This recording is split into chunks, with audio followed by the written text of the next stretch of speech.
Happened in the 90s. Well, hey, boys and girls, this is Steve G and Matt G with Happened in the 90s, a show where we talk about things that happened in the 90s. So get out your Green Day cassettes and your Steve McNair jerseys, because we got our buddies from Tennessee, Joey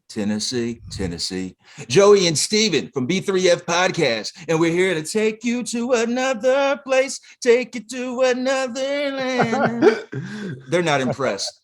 But hey, thank you guys for having us. Yeah, thanks for being on the show, guys. Thank you for having us. Yeah. And we had a good time on your show. And I'm a little jealous because we were only at like 9 views, man. And the other guests that you had were like 1,100. Son of a bitch!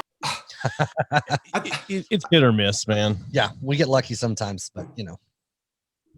What do you guys do to publicize? How do you get it out there other than just having people on your show? Like, what do you guys do to get views and shit?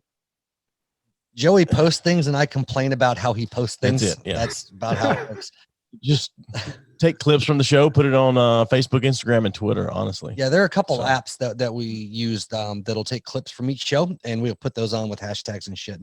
And some of it's just luck. Like we said, it's hit and miss. We'll have some episodes that we think are going to be, nothing, and they get a bunch of hits, and then some of our best episodes end up with 10 views or downloads or whatever. But as far as quality of shows go, I mean, you guys have been hands down like a couple of our favorite guests that we've had on the show. Oh yeah, for sure. It was fun. Oh, Steve. We didn't want yeah, right. I didn't want to punch myself in the dick after. Are we allowed to cuss, by the way, on the show? Please do. Are you serious? Please. Man, please one episode we were talking about guys having periods out of their dicks, man. Are you kidding me?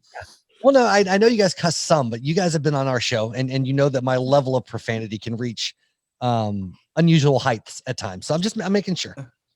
Yeah. Steven, it's a seasoning to vocabulary. I feel people talk shit about profanity, like, oh, people who use profanity, you can find other words. Like, no, it adds more pizzazz. It's like Zatarans, baby. Mark to a sentence. Yeah. I mean, it is part of the English language, guys. Well, there are studies that have shown that usually people that use excessive amounts of profanity are more intelligent than people that don't. That's true. Yes. Yeah, because they know what's going on, and they're constantly like, "Man, what the fuck?" Right, they're intelligent. I'm a goddamn genius if that's the case. Yeah. But you could really do a drinking game with B3F every time you say "fucking," Steven. Jesus. I mean, how many deaths would be at that cost, Steve? I mean, you're going to drop dead if you do that. And hey, it's worth trying. All right.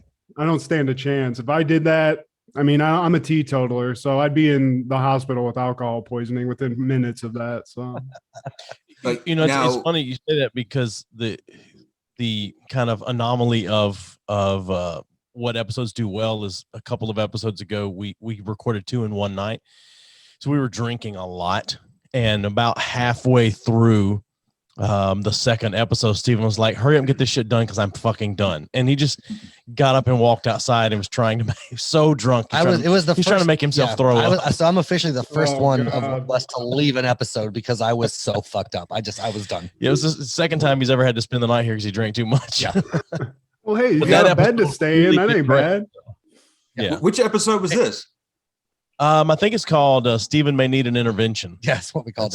It's 2 or 3 weeks ago. Well, we had one guy on, and the episode ended up going really, really long. So instead of doing a full second episode, we divided it up into 2, but we treated it like 2 episodes. But we started doing this thing we call the suicide bottle. Oh God, let me grab it while you tell them. And that's what we started doing now is after every show, we take a shot for each of us and pour it in this bottle, like whatever liquor, anything but beer.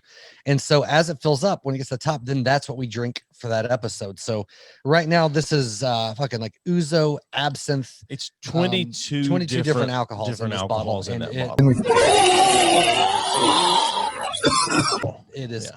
Oh God! Have you actually tasted it at all? Like, do you know what that's going to taste like? Or no, it tastes like my mom's vagina.